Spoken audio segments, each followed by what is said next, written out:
और पहरेदारों ने मुझे कुछ फल दिया।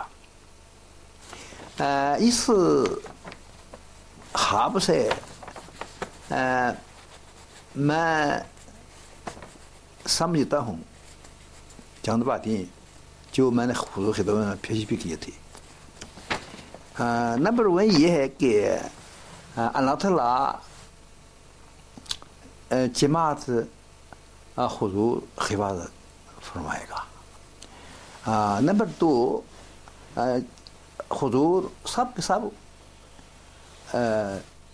इनाम भी फरमाएगा और सब के सब नहायत ज़्यादा तरक्की भी देंगे इंशाअल्लाह ताला। Unbelievable.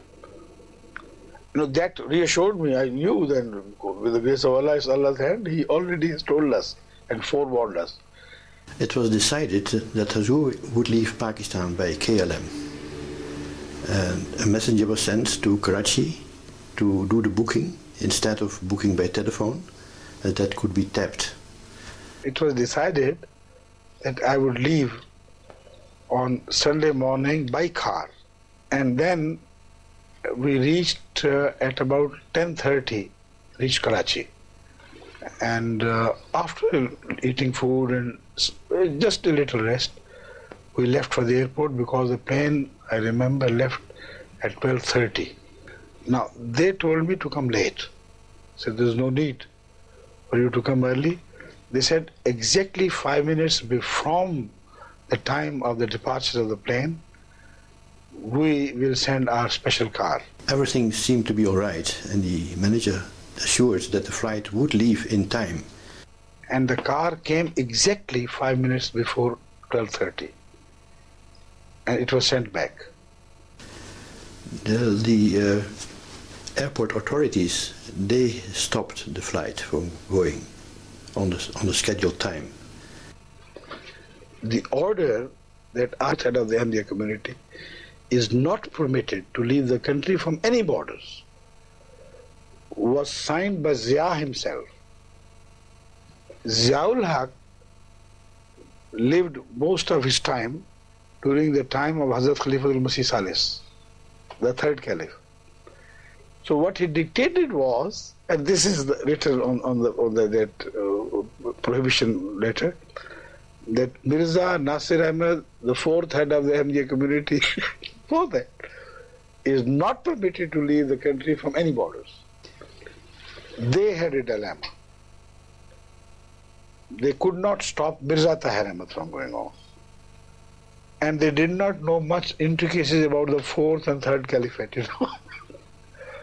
So they must have started ringing the intelligence chief of the intelligence bureau in Islamabad and trying to get clearance from him or instructions that this is the case. That is why this was delayed. So at 1:30 we left. The plane, of course, went to Geneva and from there on to Holland, and there we had to wait for a while. Then we came to London. Around midday, Huzur arrived at Heathrow Airport, and by the grace of Allah, we had made all the arrangements, no problem, no difficulty, and the staff of the KLM on which the airline on which Huzur travelled, they were also available to receive Huzur. Once in London, Hazrat Khalifat-ul Massih could carry on his duties as the Khalifa. He, however, had to establish London as the new headquarters of the community.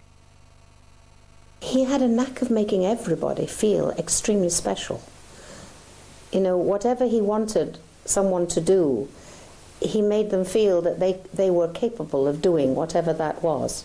He would find out what type of worker is he, and he would accordingly allot him the tasks. And he was very clear in his mind. He wanted the job to be done to the exact manner what he wanted to, and when that work is done, then he will you know, praise him like anything. और हौसला अफजाई की तो इंतहा थी। छोटा सा किसी ने काम किया तो उस पे इस तरह दाद देते थे कि आदमी शर्मिंदा होता था कि ये तो मैंने तो कुछ भी नहीं किया, और उसके नतीजे में फिर انسان کو ایک اور طاقت ملتی تھی.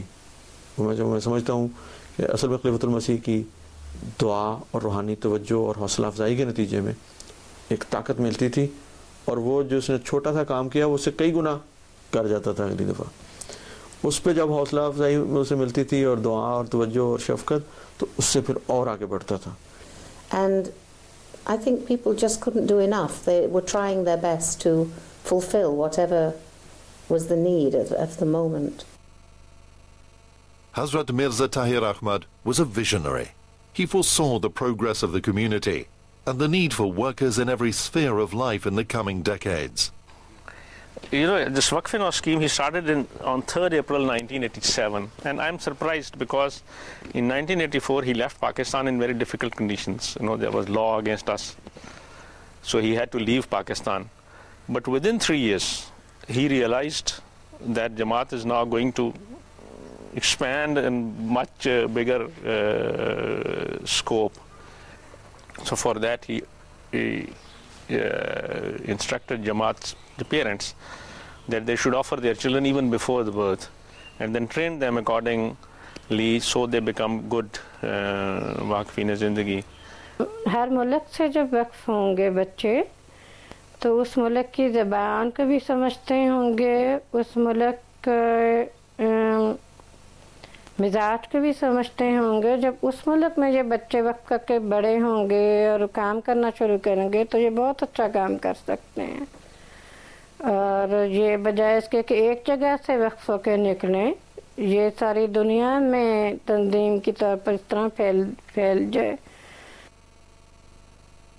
Once the new setup in London was established, Hazrat Khalifat-ul IV was able to lead the community freely.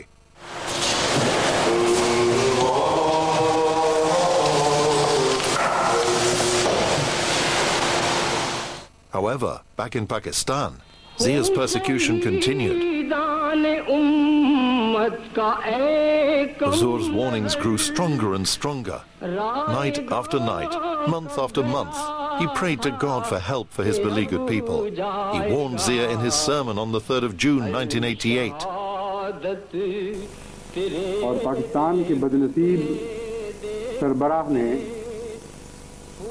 جو پہلے ڈکٹیٹر کے طور پر ظاہر ہوئے, پھر اس کے بعد صدر کا چولہ پہنا, وہ اس وقت حضرت مسیح علیہ السلام کی تکذیب کے سب سے بڑے لمبردار ہیں, اور ان کے تمام ماننے والوں کو بھی, اور ان کو بھی جو تکذیب میں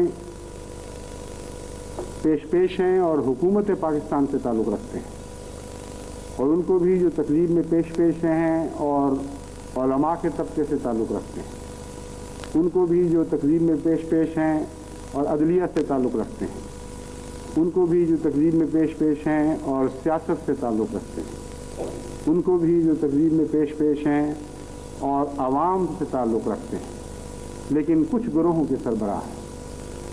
ان سب کو میں مخاطب کر کے تمام جماعت احمدیہ کی طرف سے مباہلے کا چیلنج دیتا ہوں. اگر تم مباہلے کے لیے تیار ہو تو میں جماعت احمدیہ کی سربراہی میں اعلان کرتا ہوں کہ لعنت اللہ علی الکاذبین, تم بھی اپنے چیلو چانٹوں کو اکٹھا کرو, اپنے بڑوں اور چھوٹوں کو بلاؤ, اپنی عورتوں اور بچوں کو بلاؤ, اور یہ اعلان جماعت احمدیہ کے مدد مقابل کرنے کے لیے. The challenge of Mubaila had been issued, but despite the warnings, Zia did not mend his ways.